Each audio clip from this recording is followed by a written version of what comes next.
Hi, this is Luisa Oliveira, and you are a fly on the wall here amid Possible Futures Collective.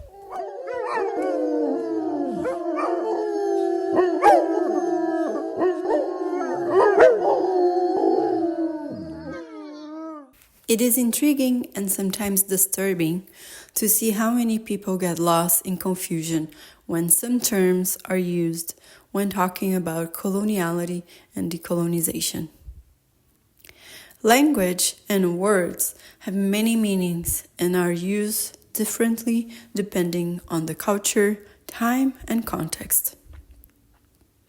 Coloniality perpetuates a hegemonic pattern, meaning that it tries to reduce complexity and assume the one-world perspective of things, as if this limited vision of reality is the only true, fostering polarization and objectification of everything that defies the colonial perspective.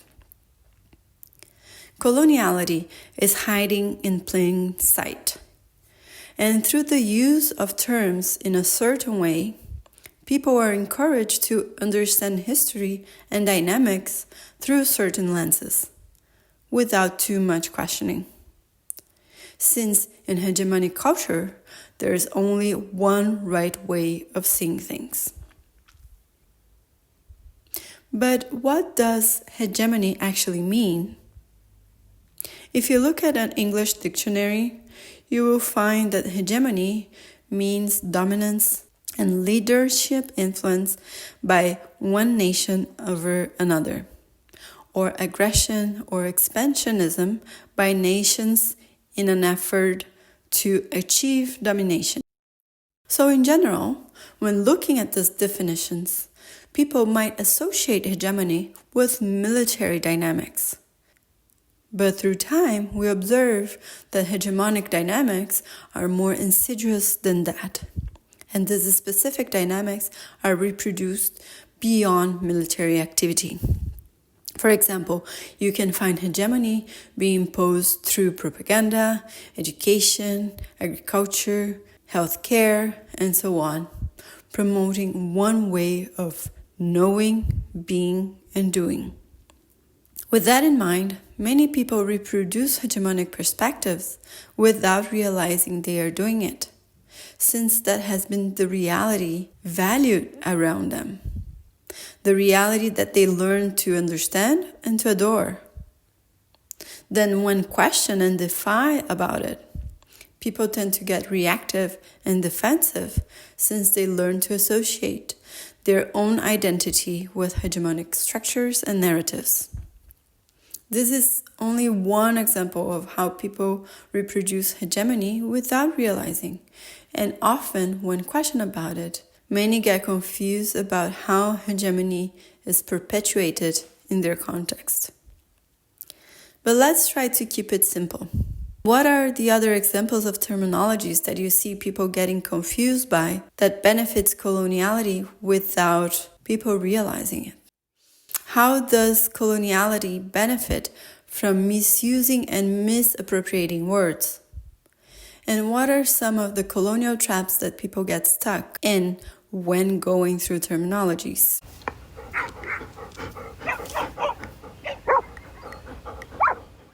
It is impossible to talk about the term hegemony without mentioning Italian Marxist, philosopher, linguist, journalist, writer, and politician Antonio Gramsci. A sickly child, he was plagued by various disorders throughout his life. His experience of industrialization was influential in his thinking during his time at the University of Turin. He joined the Italian Socialist Party in 1913 and thus began his political career. He developed his writings in socialist newspapers as a journalist and became the editor of the official Socialist Party paper after the mass arrests of Socialist Party leaders in 1917. In 1922 and 1923, Mussolini's government cracked down against opposition parties again, leading Gramsci to make moves seeking to secure the splintering socialism movement in Italy. In 1926, Gramsci himself was arrested and sentenced to 25 years imprisonment. By the 11th year of his imprisonment in poor jail conditions, his health had severely declined. His teeth fell out, his digestive system collapsed so that he could not eat solid food. He had convulsions when he vomited blood and suffered headaches so violent that he beat his head against the walls of his cell. He eventually died in 1937 at the age of 45. Gramsci's famous prison notebooks narrate Italian history and nationalism, advancing important ideas in Marxist theory, critical theory, and educational theory, such as, but not limited to, cultural hegemony. He advocated for absolute historicism, an approach to understanding social and cultural phenomena by studying the process or history by which they developed, i.e., a competence for recognizing and understanding cultural evolution. In his view, the bourgeoisie developed a hegemonic culture, using ideology rather than violence, economic force, or coercion. This is the reality behind the term cultural hegemony, real experience rooted in solidarity and sacrifice, not privilege and comfort funded by stolen wealth. Possible futures are not Marxists, for socialism does not lead to decolonization. But Gramsci gave us a term that describes precisely the power structures that we observe and are governed by, and helped us to define more clearly in our colonizers' languages our decolonial demands for indigenous rights and diverse cultural sovereignty as a result of land, food, energy, and national sovereignty, where the nation refers to self-determined ethnic groupings. When terminologies are misused in ways that disrespect their origins, that is called co-optation. Co-optation is about minimizing and neglecting the strife and struggle of the lived experiences of the ones who fought and died to enunciate the ideas behind the words. It exposes the ignorance and impunity of the speaker or author. And this is even more dangerous when they are not held to account by awake, aware, and learned philosopher roles taken up by real people with real experience, with real skin in the game. People with honor, integrity, and conviction. Obviously, this is an extinct class amongst Gen Xers and millennials in hot pursuit of extractive capitalist profiteering. In Gen Z, however, it's a different story. We often assume that confusion around terminology is a byproduct of complexity, but in colonial contexts, confusion isn't a bug, it is a feature. In this process, terminology can become a trap, floating further from its historical and political roots and closer to what Lélia Gonzalez, Brazilian author, activist, philosopher, and anthropologist, called the whitening of the discourse. She exposed how dominant Brazilian institutions, including academia, media, and even progressive movements, produce a sociolinguistic space where Afro-Brazilian culture and resistance are systematically devalued or appropriated, while the appearance of harmony is preserved. Abdias do Nascimento took this even further. In both his activism and intellectual work, he insisted that Black Brazilian culture had to be recognized not as diversity, but as civilizational projects violently suppressed by colonization. His critique of epistemicide, the killing of knowledge systems, shows us that coloniality is not just about stolen land and labor, but about stolen language, knowledges, and worldviews. What Samantha pointed to in her reflection on co-optation is very important, as colonial systems tend to assume that talking about something is the same as doing something. It absorbs the critique and kind of metabolizes it into the system. Just think about how fast institutions move once a buzzword becomes fashionable. They host webinars on decolonization with the same budget that funds extractive projects. As Abdias do Nascimento reminds us, a word must walk. It must be rooted in accountability and action to mean something.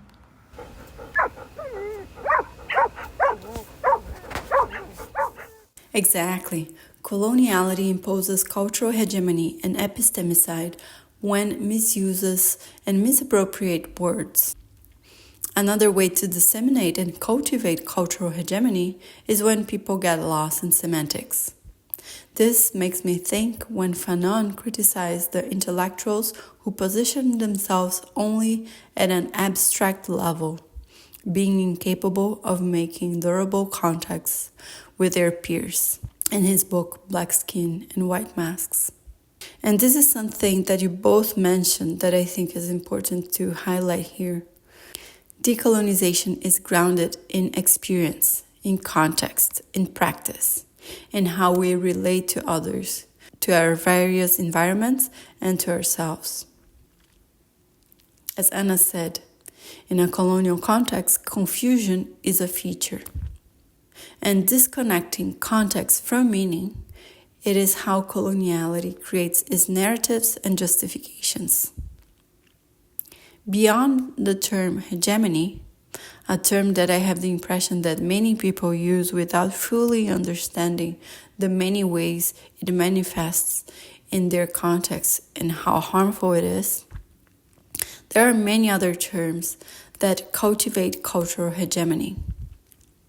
Development, empowerment, freedom are a few of those terms that, without looking or without identifying the power dynamics involved in the situation when they're being used, are sold as a sign of good intentions for the benefit of a greater good, and more often than not continue to perpetuate coloniality, because what they often mean is development of some of the costs of many, empowerment of a few, and freedom as a synonym of lack of accountability.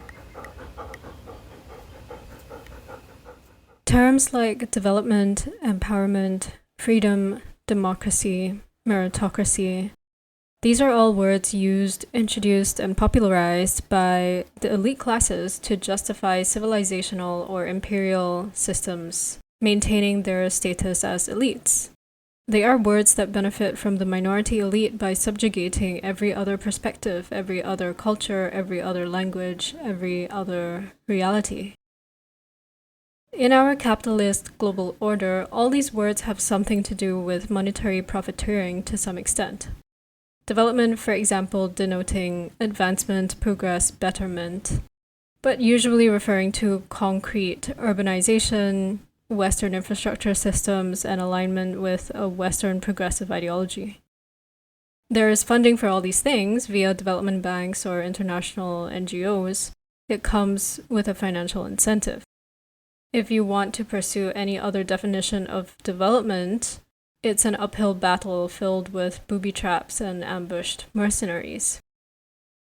Democracy is another with a particularly intense ethnocidal flavor, usually denoting fairness, equality, and representation, but actually meaning electioneering to set Western standards with highly curated, permitted, or censored discourse via tight media control, weaponization of the judiciary, the obscurement of political tactics like gerrymandering, and the inherently unfair overpowering of specialized or minority needs and demands. Again, there is funding for certain allowable or certifiable modes of so-called democracy, and not for others. Meritocracy, drenched with compliance sauce, usually associated with performance, skill, talent, and hard work, and being rewarded for such things within the system, usually with greater responsibilities or greater influence. This is in reality little more than an incentivization mechanism for a slave trapped within a system designed to extract labor out of bodies and minds in service of corporate profiteering. Modernity celebrates intellectualization over embodiment, optics over actions. What do words even mean when meaning is not realized? Academic semantics in the real world is a massive red flag for me. It's an extremely accurate indicator of incompetence and inexperience in actual on-the-ground realities and the practice of interventions in those realities. This is what happens when folk are so far removed from reality, sitting in ivory towers creating inconsequential theories based upon hegemonic narratives that eventually get picked up by powers that be, whose profiteering interests happen to converge. The Western progressive claims to uphold values of diversity, equity, and inclusion, but must police language and semantics because one word in their minds can only have one meaning, regardless of contextual realities. And yet, across the global south, conversations held in the real world are full of meaning-making arising from immediate experience, using words, phrases, and metaphors that will never be understood or respected by those who erroneously brand themselves intellectuals.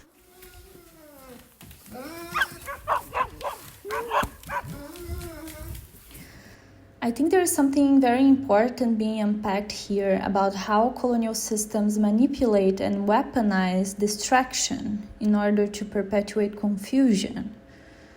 Another word that I see strategically stuffed with cotton and sold back as revolutionary is empowerment. The word has become so bloated with TED Talk optimism that it's practically floating away. Institutions love this one. It may sound nice, but who is doing the empowering? And within what system? Colonial hegemony is still the good, true, right way forward, and because it is still the one setting the terms of empowerment, it still maintains the power to decide who to include and who to exclude. This approach to change does not disrupt hegemony and, in fact, reinforces it. More often than not, the word is used by institutions to make people feel like they have agency, when in fact they are still operating within the confines of a colonial and capitalist framework. The same thing with voice. This is another darling of the NGO industrial complex. We want to uplift voices, center voices, give voice. What does that even mean? First of all, people have voices. The problem isn't the absence of voice, it's the presence of very selective listening. Another one is resilience. Especially in development and aid circles, you will hear about making communities more resilient. But what's rarely acknowledged is that the resilience being asked for is to withstand the very systems that created the harm in the first place. And that's the trap. Coloniality weaponizes distraction and ambiguity to avoid accountability. It stretches, blurs, and rebrands language so we end up debating semantics while the same extractive system grinned on, uninterrupted. So maybe our task isn't just to define our terms, it's to track their behavior, watch how they move, who uses them, and in what contexts. Do they open space or shut it down? Do they redistribute power or just suit its rough edges?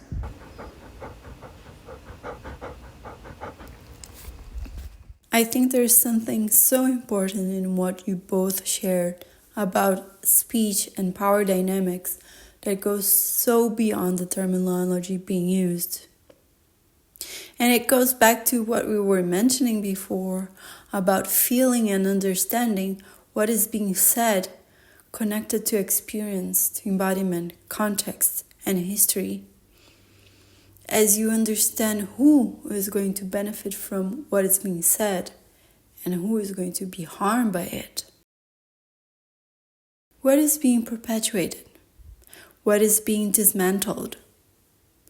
Who is allowed to speak in that way? Who is actually being heard? And why? Often, coloniality takes advantage of the trauma it has inflicted to offer, quote-unquote, solution to those most harmed that not only is not going to offer reparation or either acknowledge its harms, but is going to try to cultivate further dependency.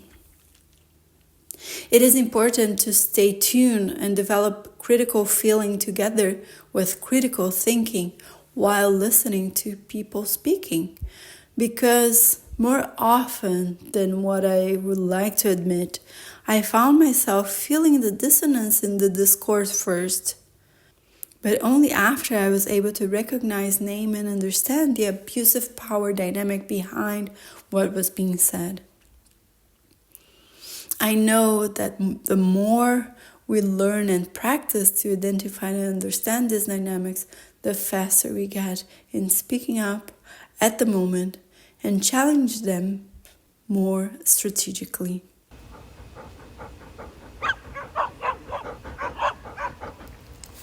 Words have meaning connected to lived experience. Folk with no life experience of difficulties, strife, inequality, or injustice have no idea what words really mean. When many in the global south grow up with such realities, trust that they have their own words.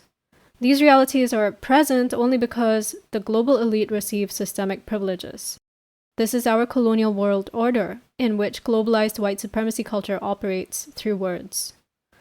This is why it matters who it is who gets to say what, and why words folk use say a lot about how they identify themselves and the power structures they align with and curry favor from. This is a huge problem within the so-called broad political left, which is really just another facet of our colonial world order, the facet that seeks to make colonization more comfortable for the colonized, by performing solidarity on the surface, by stealing words, stripping them of meaning, tone policing how words are used, and taking advantage by profiting via social, political, and financial capital. The epistemicide of colonial co-optation, the whitening of the discourse, is extremely dangerous when unchallenged and allowed to proliferate. Global South perspectives, ideas, and knowledges are stolen, not properly credited, and misused without permission or consent by the privileged and the elite within our colonial world order. It's insane to me that we are having to explain this. Words are not to be taken lightly. Exercise respect and consent.